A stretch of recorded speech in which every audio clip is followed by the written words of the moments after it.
Le matin de Noël, un jour que les enfants de la Terre attendaient avec impatience, un spectacle inattendu se produisit. Le Père Noël, en personne, apparut dans une pièce, la mine grave et le regard inquiet. Il s'adressa à moi, son prisonnier, avec une voix tremblante de colère. « Je n'ai pas beaucoup de temps pour récupérer mon traîneau, » me dit-il, les yeux plongés dans les miens. « Il est essentiel que je le retrouve avant la nuit prochaine, sinon je ne pourrai pas accomplir ma tournée annuelle. » Je me sentis pris au dépourvu par cette situation incroyable. Le Père Noël, l'homme que j'avais toujours considéré comme un personnage mythique, se trouvait en réalité prisonnier de ma maison. Et pourtant, il me demandait de l'aider à récupérer son traîneau, comme si je pouvais faire quelque chose pour lui. « Mais pourquoi chercher mon traîneau ?» lui demandai-je, surprise par sa requête. « Tu as un appareil si moderne, pourquoi ne pas l'utiliser pour faire le tour du monde en une nuit ?» Le Père Noël me regarda avec surprise, comme si je venais de proposer une idée absurde. « C'est pas comme ça que ça marche, » me dit-il. « Mon traîneau est magique, et je ne peux pas le remplacer par un appareil moderne. » Je fus alors frappé par l'émotion que je ressentais. Je voyais le Père Noël, cet homme qui était censé apporter la joie et la bonhomie à tous les enfants du monde, se sentir si désespéré, si anxieux.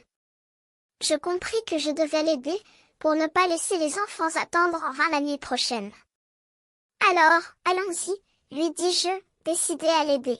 « Nous allons trouver ton traîneau, et je vais vous aider à le récupérer. » Le Père Noël me regarda avec gratitude, et nous partîmes ensemble, suivis par mon amie Roxane et ses parents. Nous allâmes à la maison des parents de Roxane, où nous découvrîmes un petit cheval blanc, attaché à une corde. Le Père Noël me regarda avec un sourire mystérieux. « Ces vieux chevaux sont capables de retrouver seuls le chemin de l'écure, » me dit-il. « Allons-y, et nous verrons si nous pouvons retrouver mon traîneau. » Nous montâmes à cheval, suivis par le Père Noël, et nous partîmes dans la nuit, à la recherche du traîneau magique. Nous traversâmes des bois sombres, des champs verdoyants, et des villages endormis. Le Père Noël nous guidait, avec une connaissance intuitive qui me faisait penser qu'il connaissait déjà le chemin. Enfin, après une longue et pénible route, nous arrivâmes au bord d'un lac gelé. Le Père Noël me regarda avec un regard inquiet.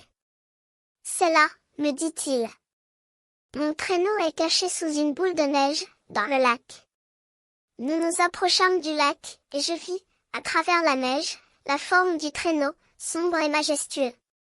Le Père Noël sourit, soulagé.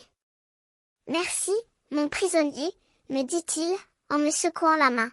« Je peux maintenant faire ma tournée annuelle, et les enfants attendront avec impatience la nuit prochaine. » Je souris, heureux d'avoir pu aider le Père Noël. Et nous partîmes ensemble, pour le retour, laissant derrière nous le lac gelé et le traîneau magique, qui disparut dans la nuit comme un rêve.